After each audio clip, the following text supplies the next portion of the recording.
All right, see, how impressive were Sam Darnold in the Jets in last night's rout? Season opener for them.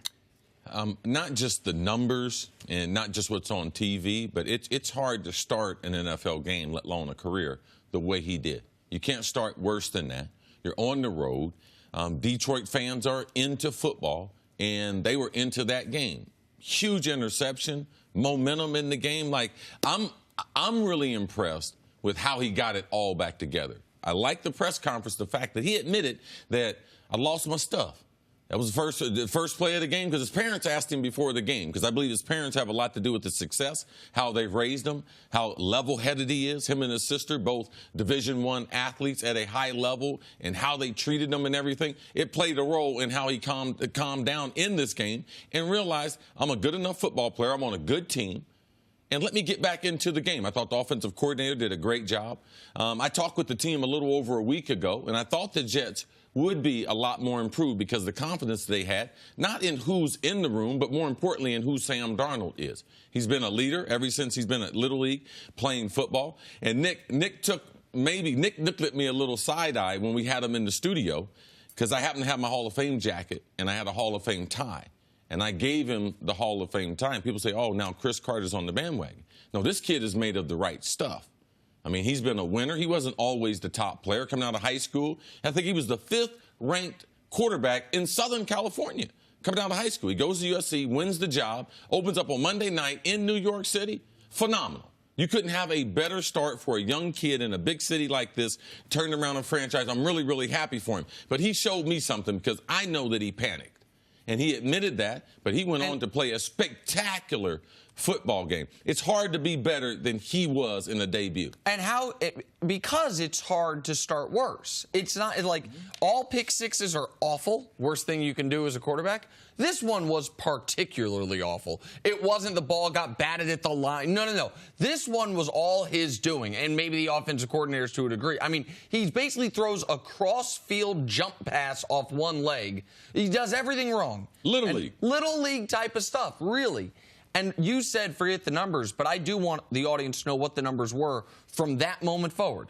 From that moment forward, he completed 80% of his passes for nearly 10 yards per attempt, 2 touchdowns, no picks, and a 141 rating. From that moment forward, he played a nearly flawless game. He probably could have had gaudier numbers if the Jets weren't beating the brakes off the Lions so badly to where they didn't need to open up the offense much at all when Stafford couldn't stop throwing picks. It was incredibly impressive to overcome that moment, because that's the type of thing that he had been waiting for this moment his entire life.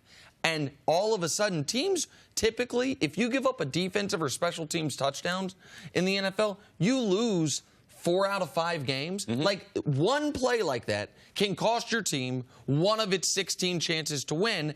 And for him to overcome it, man, the Jets have to feel great about their selection, about them trading up to 3 to be able to go get him. And wouldn't you say it says more about him as a person, which you talk to a lot, than him as having that football acumen, those skills, that he was able to compose himself and come out? Because sure, you can come out with all the skills in the world, but if you don't have the wherewithal to be able to come out, compose yourself as the face of this team, as the youngest kid to ever start, basically in an NFL game. Yeah. 99-year history. Well, since the merger. And you'd like to think the Jets said, okay, we love what we have, more because he was able to compose himself than just what he was able to do afterwards. Well, part of the reason why you draft guys like this is what are their intangibles? Because everyone's got talent. Let's not get on this thing where we say, you know something, give me the guy that's smart and not talented. No. Because there are a lot of guys that have both. And that's what Sam Darnold had. I like the fact that he's a very, very good athlete. You could see that he got out of the pocket. You could see that in the pocket he was very, very comfortable, always kept a nice wide base. He has spectacular arm talent. Like, he's the reason why, before the draft, I thought he was the most ready. He's always ready to throw. He has this little leadership thing, too, and I saw that when I was with the Jets, that it's hard. It was like Baker Mayfield. It's something that we saw. It's just a little intangible that people want to follow him. The Jets got it right.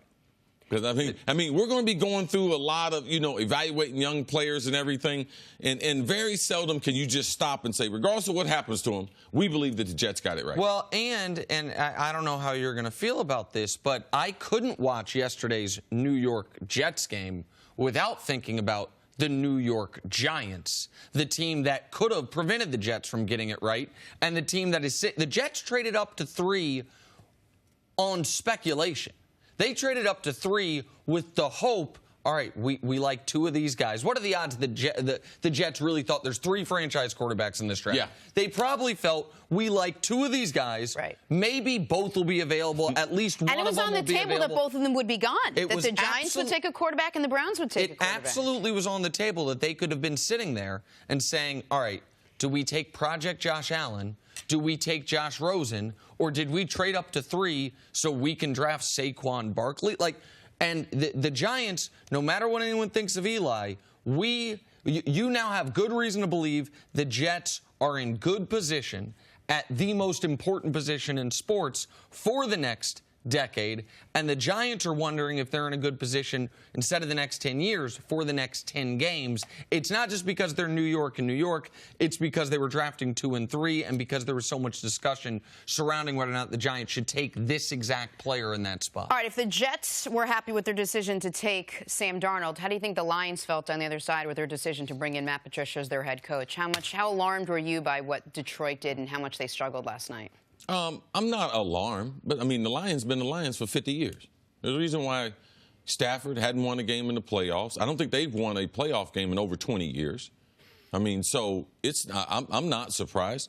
I know last night they was probably looking for Jim Caldwell's number. They fired him after 2 9-7 seasons. One of them with a playoff berth attached to it. Listen, just because you sit in a room with people don't mean that you're going to get everything from. And as far as Belichick and his disciples, it's real. I mean, look at the last 5 coaches. Charlie Weiss, Romeo Crennel, Eric Mangini, Josh McDaniels, and Bill O'Brien. All these guys have losing records as head coaches. Now, I don't know what Belichick does to them. He tells them, hey, leave all your football knowledge in New England. That's the New England way and go about your business. But I think it's more than Belichick. I think it's number 12. Because all these guys, when they leave number 12, that's what they face. Am I surprised about Matt Stafford? No. He was going to have 1 or 2 games like this. He's been doing that the last 5 or 6 years. He's going to throw 3 or 4 interceptions. The problem is we normally see him throw 3 or 400-yard games, 3 or 4 400-yard games in a row, and then he has a bad one. You're like, that's a... And they typically don't happen at home. Last year, he only had 3 picks at home in the whole season. This year, he had 4 picks at home in the opener. But one thing that's tough about week 1 is we assume we know who's bad and who's good.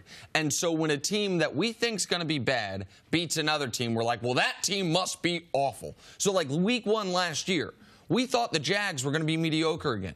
So when the Jags, we made the Jags week 1 dominating win over Houston about Houston must be trash rather than Jacksonville could be good. When we saw the Vikings put up 30 on the Saints in week 1 last year, we're like, oh, same old Saints. Defense can't stop nobody. Instead of being like, wow, the Vikings are awesome. So in week 1, we got to be careful about who we're giving value to and who we're giving credit to. Week number 1, you have more overreaction. One reason is because people are so excited about football. They're so excited about their teams. And I can't believe I waited all this long. And, my team's better. Or I waited all this time and, my season's over with. So there's too much of that in week number 1. Great observation. Thanks for watching. Subscribe here to get the latest from the show. Also, be sure to check out more of the best clips from First Things First, or go watch a few segments from our other shows on FS1.